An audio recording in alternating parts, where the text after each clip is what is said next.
ఈరోజే అక్షయ తృతీయ. ఎంతో పవిత్రమైన విశేషమైన రోజు. వైశాఖ మాసం శుక్లపక్ష తృతీయ తిథి నాడు అక్షయ తృతీయను జరుపుకుంటారు.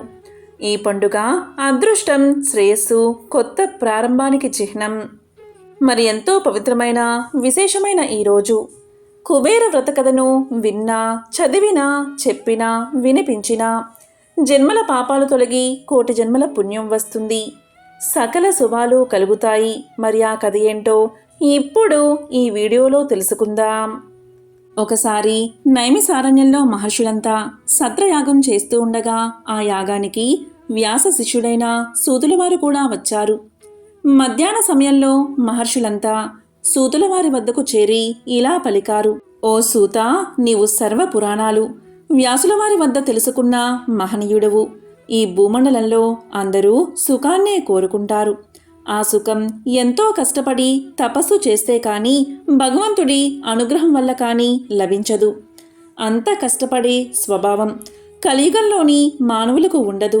తేలికగా ప్రతి వారు ధనవంతులు కావాలంటే ఏ వ్రతం చెయ్యాలో దాన్ని మాకు తెలియచేయము అని ప్రార్థించారు. అప్పుడు సూతులవారు ఇలా పలికారు: ఓ మహర్షులారా, లోకుల మేలు కోసం మంచి ప్రశ్నే వేశారు.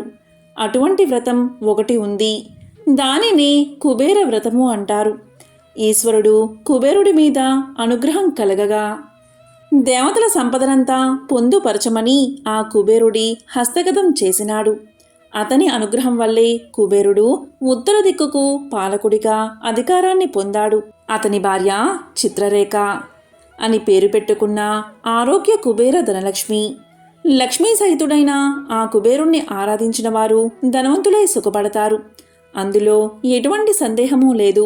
కుబేరుడికి ఈ పదవి కలగడానికి కారణం చెబుతాను, శ్రద్ధగా వినండి అని సూతులవారు ఇలా చెప్పడం ప్రారంభించారు. పూర్వకాలంలో కాంచీపురంలో ధనదత్తుడు అనే షావుకారు ఉండేవాడు.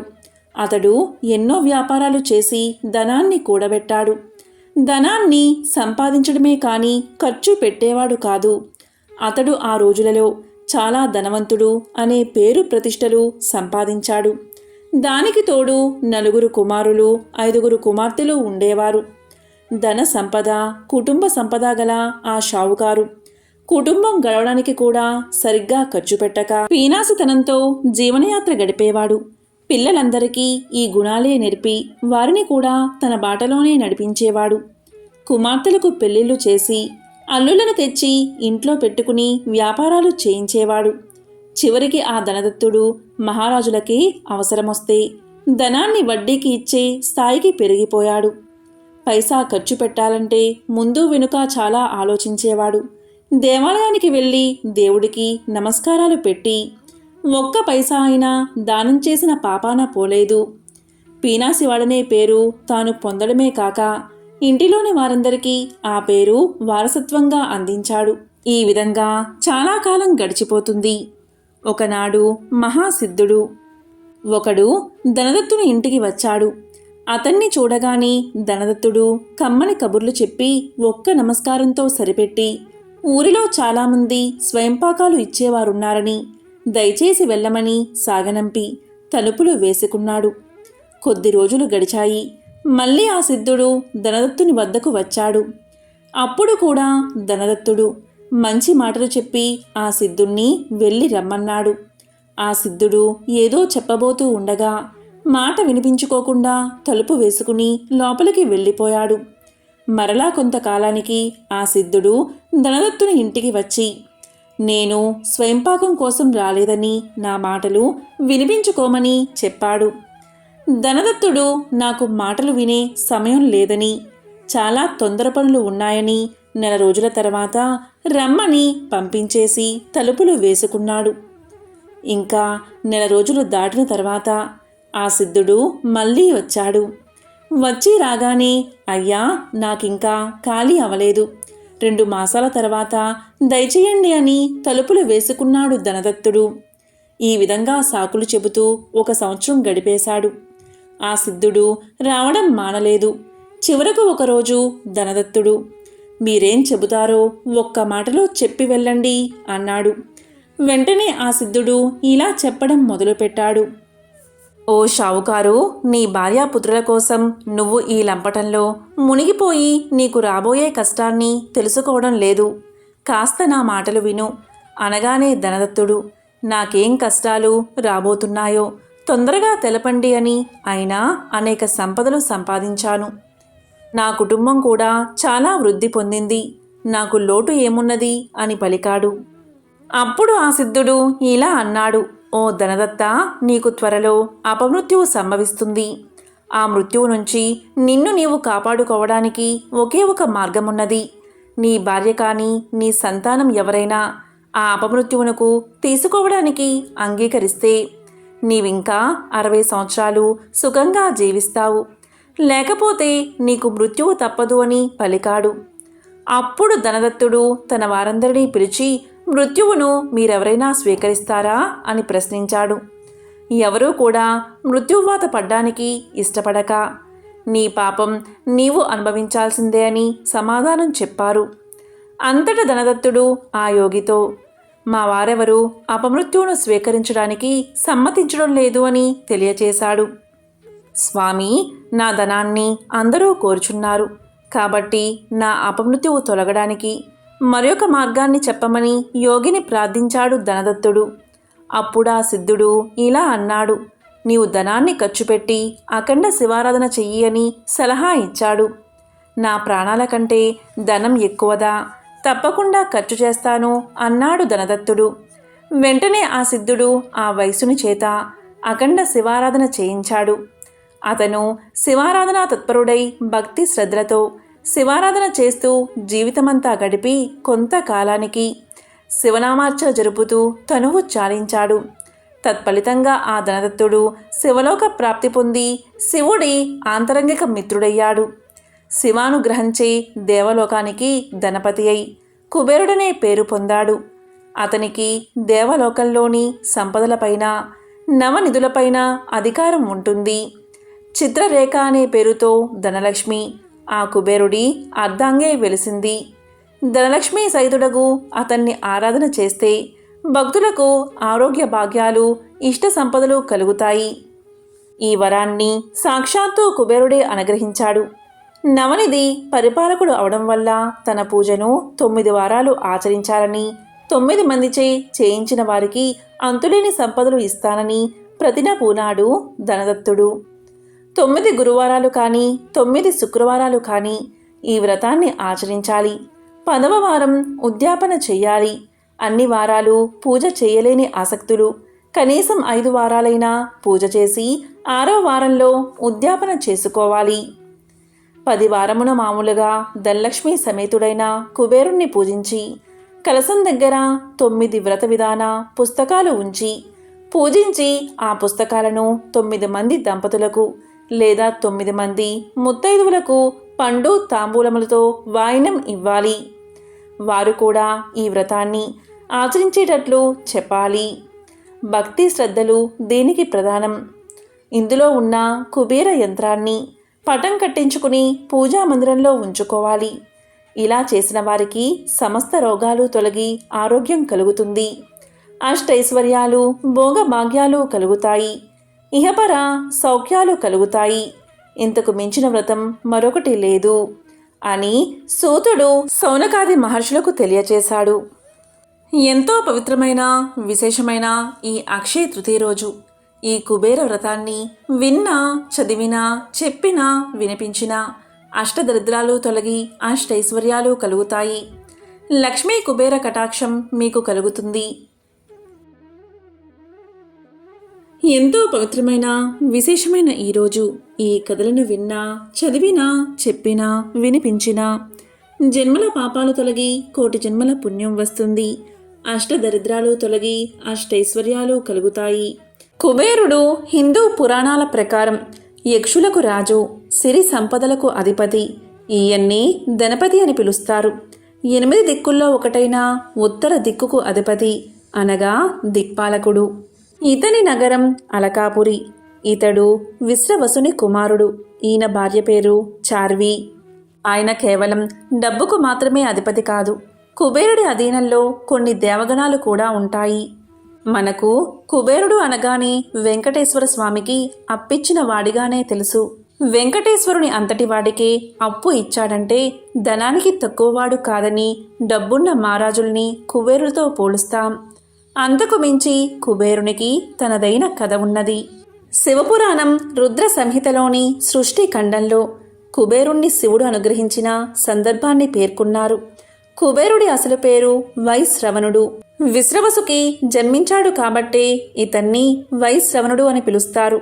వైశ్రవణుడు పూర్వజన్మలో గుణనిధి అనే పేరుతో జీవిస్తూ తన జీవిత చిరమాంకంలో ఉపవాస దీక్ష చేసి శివాలయంలో దీపారాధన చేస్తూ తనువు చాలించాడు. ఆ కథ ఏంటో ఇప్పుడు విందాం. అనగనగా కాంపిల్యం అనే పురం. అందులో యజ్ఞదత్తుడు అనే పరమ నైష్టిక బ్రాహ్మణుడు. అతని కొడుకు గుణనిధి. ఎంతో కాలానికి గొడ్డువేగి పుట్టిన బిడ్డడు. అంచేత తల్లికి ఆ కొడుకంటే విపరీతమైన ప్రేమ. తండ్రి తన యజ్ఞయాగాది కార్యకలాపాలలో మునిగి కొడుకుపై శ్రద్ధ చూపించేవాడు కాదు. బాధ్యతంతా భార్యకే వదిలేశాడు. దీనితో ఆ గుణనిధి కాస్త చదువు, సంధ్యలు, ఆచార వ్యవహారాలు పూర్తిగా మానేసి జోదగాళ్లతోనూ విటులతోనూ చెడు తిరుగుళ్ళు పడతాడు. కొడుకు వ్యవహారం తల్లికి తెలిసినా ఆమె ఏమీ అనదు. కనీసం భర్తకు కూడా చెప్పదు. పైగా కొడుకు గురించి యజ్ఞదత్తుడు ఎప్పుడు అడిగినా అబద్ధాలు చెప్పి వాడి తప్పులన్నీ దాచిపెట్టేది. సరే, ఒకరోజు అసలు సంగతి బయట పడనే పడుతుంది. ఆ రోజు యజ్ఞదత్తుడు బజారులో పోతూ ఉంటే ఒక జోదగాడి చేతికి నవరత్నాలు పొదిగిన తన ఉంగరం కనిపిస్తుంది. అది తనకి రాజుగారు బహుకరించిన ఉంగరం. ఎప్పుడో భార్యకి ఇస్తాడు దాన్ని. అది ఒక జోదగాడి చేతికి కనిపించేసరికి యజ్ఞదత్తుడు ఆశ్చర్యపోయి ఆ జోతగాడిని ఆపి ఆ ఉంగరం ఎక్కడ్నుంచి వచ్చింది అని నిలదీస్తాడు. అతను జంకు గొంకు లేకుండా విషయమంతా చెబుతాడు. గుణనిధి జోదంలో ఓడిపోయిన పనానికి గాను ఆ ఉంగరం ఇచ్చాడని, పైగా యాగ దీక్షితుల్లో నువ్వెంత గనుడివో అక్షదూర్తులలో అంటే జోదగాలలో నీ అణుగు కుమారుడు అంత గనుడు అని ఎగతాళి కూడా చేస్తాడు. దానితో దీక్షితుల వారికి పట్టరాని కోపం వస్తుంది. తల్లి కొడుకు ఏకమై అంతకాలం తన్ని మోసం చేశారని కుతకుతలాడిపోతాడు. ఇంటికి వచ్చి తల్లి కొడుకుల బండారం బయటపెట్టడానికి ఉంగరం గురించి అడుగుతాడు. అప్పుడు భార్య సోమిదమ్మ బొంకి మాట మార్చే ప్రయత్నం చేస్తుంది. దానితో కోపగించిన యజ్ఞదత్తుడు తల్లి కొడుకులను ఇంటి నుంచి గెంటి వేరే వివాహం చేసుకుంటాడు.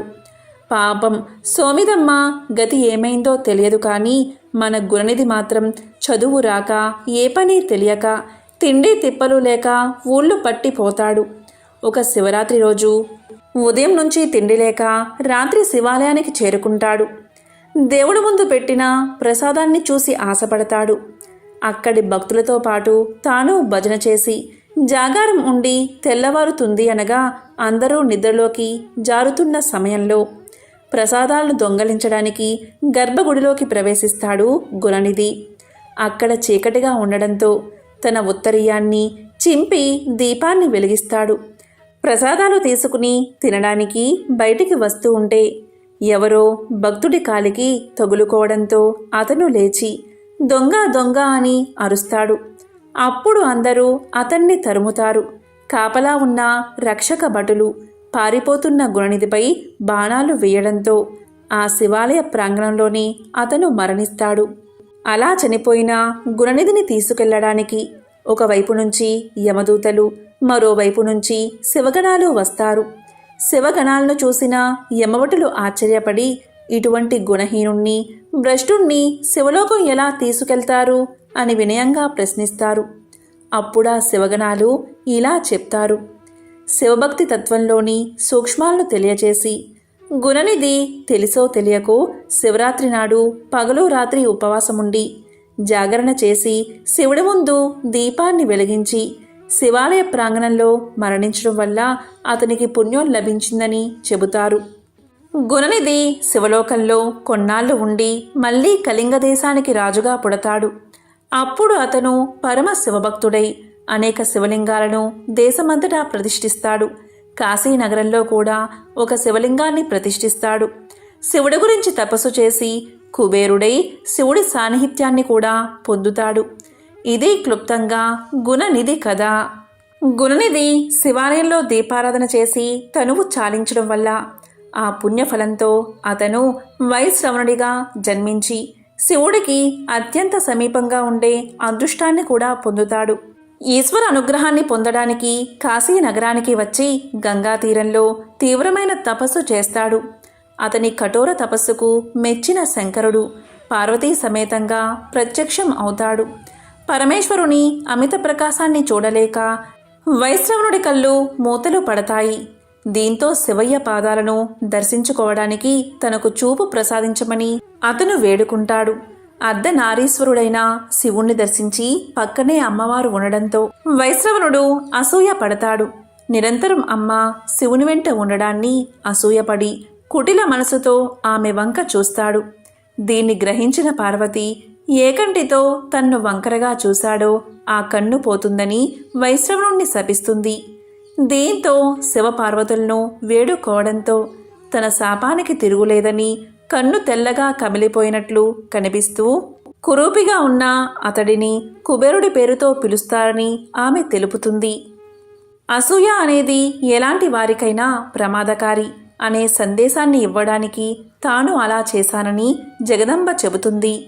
ఆ తరువాత పార్వతీ పరమేశ్వరులు కుబేరుణ్ణి ఆశీర్వదించి నవనిధులకు అధిపతిగా చేస్తారు. అంతేకాకుండా గుహ్యకులు, యక్షులు, కిన్నెరులు, కింపురుషులకు కుబేరుడే అధినాయకుడు. ఈ విధంగా శివుడు కుబేరునికి ధనాధ్యక్షుడిగా వరమిచ్చి అంతర్ధానమయ్యాడు. ఆ తర్వాత తాను ఎక్కడ ఉండాలో తెలియక కుబేరుడు బ్రహ్మ గురించి ఘోర తపస్సు చేశాడు.